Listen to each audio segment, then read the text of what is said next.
साईं बाबा के उस भक्त के घर उस सुबह जो हुआ उसमें घर के सभी सदस्य व गांव वालों को भी हिलाकर रख दिया।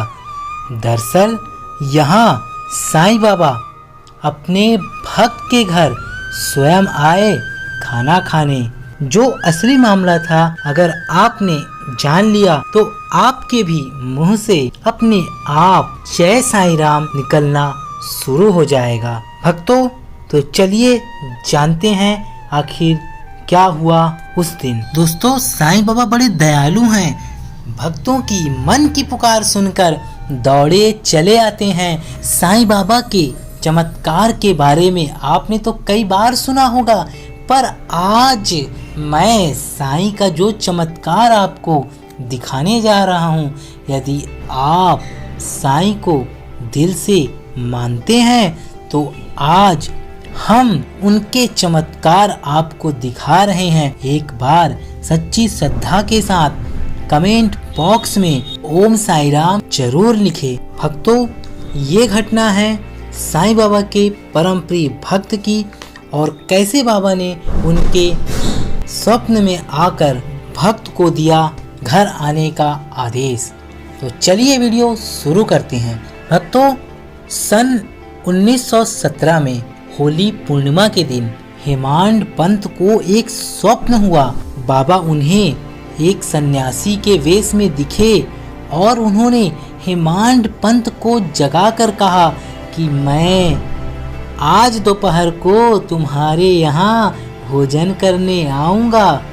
जागृत करना भी स्वप्न का एक भाग ही था, परंतु जब उनकी निद्रा सचमुच में खुल गई तो उन्हें ना तो बाबा और ना ही कोई अन्य सन्यासी दिखाई दिया।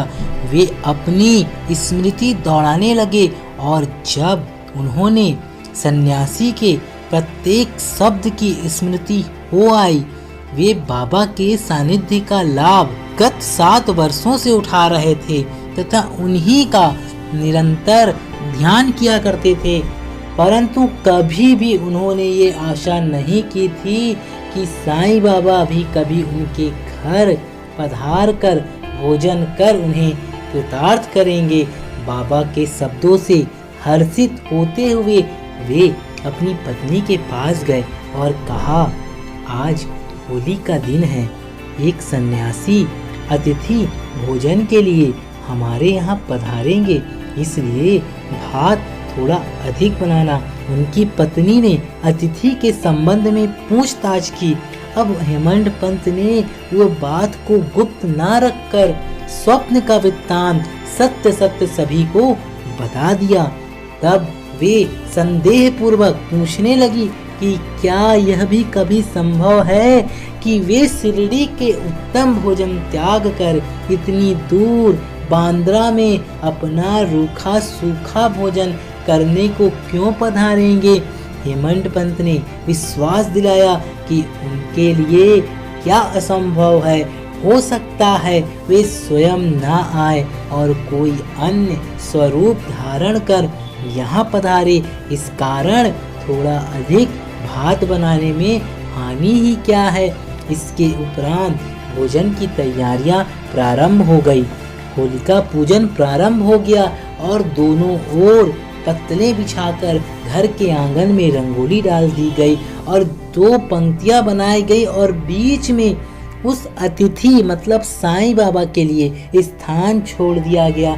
घर के सभी सदस्य, दामाद इत्यादि ने अपना अपना स्थान ग्रहण कर लिया और अब भोजन भी चालू हो गया था। जब भोजन चालू हो गया तो प्रत्येक व्यक्ति को उस अतिथि की उत्सुकता पूर्वक राह देख रहे थे। जब शाम हो गया, कोई भी नहीं आया, तब घर का दरवाजा बंद कर अन्न शुद्धि के लिए घृत वितरण हुआ, जो कि भोजन प्रारंभ करने का संकेत है। जब सब कार्य हो गया और खाना खाने के लिए सभी बैठने ही वाले थे, तभी सीढ़ी पर किसी की स्पष्ट आहट आने लगी। हेमंड पंत ने शीघ्र उठकर साकल खोली और 2 व्यक्ति अली मोहम्मद और मौलाना इम्मू मुजावर को द्वार पर खड़े हुए पाया। इन लोगों ने जब देखा कि भोजन परोसा जा चुका है और केवल प्रारंभ करना ही शेष है, तो उन्होंने विनीत भाव में कहा, आपको बड़ी असुविधा हुई, इसके लिए हम क्षमा प्रार्थी हैं। आप अपना थाली छोड़कर दौड़े आए तथा अन्य लोग भी आपकी प्रतीक्षा में हैं, इसलिए आप अपनी यह संपदा संभालिए। और ऐसा कहकर उन्होंने कागज के पत्रों में लिपटा हुआ एक पैकेट निकालकर उन्हें दे दिया। कागज के आवरण को ज्यों ही हेमंत पंत ने हटाया तो उनके बाबा का एक सुंदर बड़ा चित्र देखकर महान आश्चर्य हुआ और वे द्रवित हो गए। उनके आंखों से आंसुओं की धारा बहने लगी और पूरे शरीर में रोमांच हो आया। उनका मस्तक बाबा के श्री चरणों में झुक गया। वे सोचने लगे कि बाबा ने इस लीला के रूप में ही मुझे आशीर्वाद दिया है।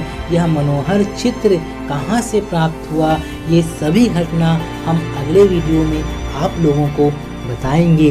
अब हेमंत पंत ने साईं बाबा की वह तस्वीर को खाने के स्थान पे जहाँ पर उन्होंने उसकी जगह छोड़ी थी रखी और नैवेद्य अर्पण करके सभी भक्तों ने बाबा के चमत्कार को माना और सभी ने भोजन प्रारंभ किया। तो क्या लगता है आपको, क्या बाबा ने अपने वचन पूर्ण नहीं किए? भक्तों, अगर साईं ने स्वप्न में कहा है कि वे आएंगे तो वे जरूर आएंगे और बाबा अपने भक्तों के सारे मनोकामना पूर्ण करते हैं। आप लोगों को यह वीडियो कैसा लगा हमें कमेंट करके जरूर बताइएगा। साथ ही अगर आप सभी चैनल पे नए हैं तो चैनल को सब्सक्राइब कीजिए, बेल आइकन को ऑन कर दीजिए। जय साईं राम।